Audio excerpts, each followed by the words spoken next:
নমস্কাৰ বন্ধুসকল, আশা কৰিছোঁ আপোনালোকে ভালে আছে, কুশলে আছে। ময়ো ভালে আছোঁ। তো ফ্ৰেণ্ডছ, আজিৰ ভিডিঅ'ত মই কি বিষয়ত আলোচনা কৰিম সেয়া আপোনালোকে থাম্বনেইল চাই নিশ্চয় গম পাইছে।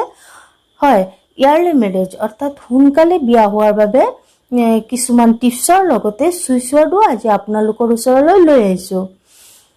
বহুতে ইতিমধ্যে কৈ আছিলে এই ইয়াৰলি মেৰেজ লৈ ভিডিঅ' এখন বনাবলৈ। কোনোবাই ইতিমধ্যে হোৱাটছআপ কৰিছে, কোনোবাই ফোন কৰিছে, ফোন কৰি পেলাই এই প্ৰব্লেমত ভুগি আছে, এই বিষয়ে মোক জনাইছে। অতি সোনকালে ভিডিঅ' এখন লাগে বুলি কৈছে, কিন্তু মই সময়ৰ বাবে ভিডিঅ'খন বনাব পৰা নাছিলোঁ। তো আজিৰ ভিডিঅ' বিশেষকৈ আপোনালোকৰ বাবে, লগতে এই প্ৰব্লেমত যদি আৰু কোনোবাই ভুগি আছে এই ভিডিঅ'খনৰ পৰা সেই সকলেও উপকৃত হ'ব। তো ফ্ৰেণ্ডছ, বহু ক্ষেত্ৰত দেখা যায় ল'ৰা ছোৱালী বিয়াৰ উপযুক্ত হৈ গ'ল, ভাল চাকৰি এখন কৰি আছে, কিন্তু বিয়া হ'ব কৰি কৰা নাই, হোৱা নাই বিয়া।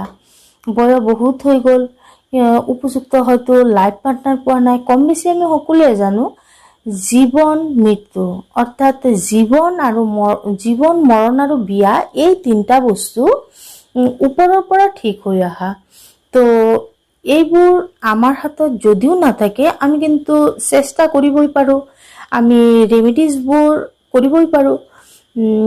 তো যাৰ বয়স বহুত হৈ গ'ল, বিয়া হোৱা নাই বা সম্বন্ধ আহি আছে আৰু গৈ আছে, বিয়া ফাইনেল হোৱা নাই, ফাইনেল নহয়, সেইসকলে সদায় ৰাতিপুৱা উঠি গা ধুই পেলাই এখন তামৰ পাত্ৰ ল'ব, তাত আপুনি পানী দিব, পানী দি পেলাই এক চিকুট হালধি সেই পানীত দি দিব, লগতে অকণমান হালধি আপুনি পাত্ৰখনৰ বাহিৰৰ দুটা ছাইডত আপুনি লগাই দিব। তাৰপিছত সেই পাত্ৰ দি সূৰ্য দেৱতাক পানী অৰ্পণ কৰিব আৰু পানী দিয়াৰ সময়ত ওম সূৰ্যায় নমঃ, ওম সূৰ্যায় নমঃ এই মন্ত্ৰ আপুনি 11 বাৰ জপ কৰিব। আপুনি মুখেৰে ওলোৱাকেও ক'ব পাৰে বা মনে মনেও আপুনি এই মন্ত্ৰ ক'ব পাৰে। লাহে লাহে আপুনি পানী ঢালি থাকিব আৰু মন্ত্ৰ কৈ থাকিব। তাৰপিছত পানী অৰ্পণ কৰা হৈ যোৱাৰ পিছত সেই পাত্ৰখনৰ বাহিৰৰ ফালে যি আপুনি হালধি লগাইছিলে, তাৰ পৰা আপুনি অলপ আঙুলি দি পেলাই এনেকৈ আনি পেলাই আপুনি ফুট এখন ল'ব। আপুনি কণ্টিনিউ এই চিষ্টেমটো কৰি যাওক, আপুনি পাৰফেক্ট লাইফ পাৰ্টনাৰ পাবই পাব। দ্বিতীয়তে, আপুনি যিখন ৰুমত থাকে সেয়া যদি আপোনাৰ নৰ্থ ইষ্টত হয়, তেন্তে আপুনি থকা কোঠালি আপুনি অতি সোনকালে চেঞ্জ কৰক, কিয়নো নৰ্থ ইষ্ট ছাইডত যদি আপোনাৰ শোৱা কোঠা হয়, তেন্তে আপোনাৰ বিয়াত বাধা আপুনি পায়ে থাকিব।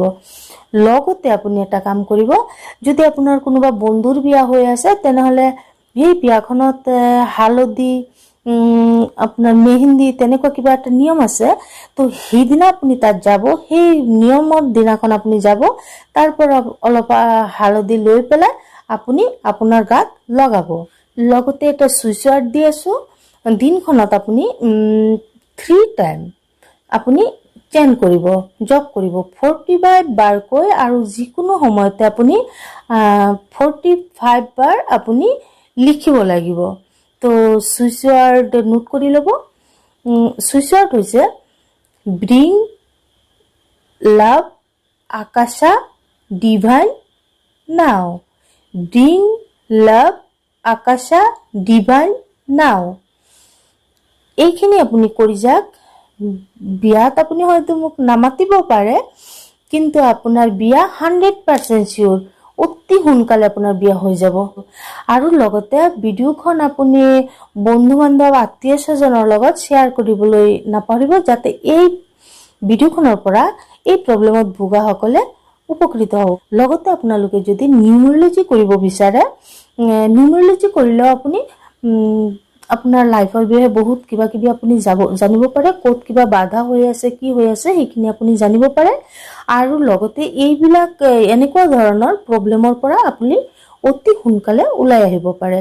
তাতো একদম বহুত সহজ ধৰণে কিছুমান ৰেমেডিজ দিয়া হয় সেই ৰেমেডিজৰ পৰা আপোনালোকে অতি সোনকালে ৰিলিজ পাব সো ভালে থাকক কোৱালে থাকক ধন্যবাদ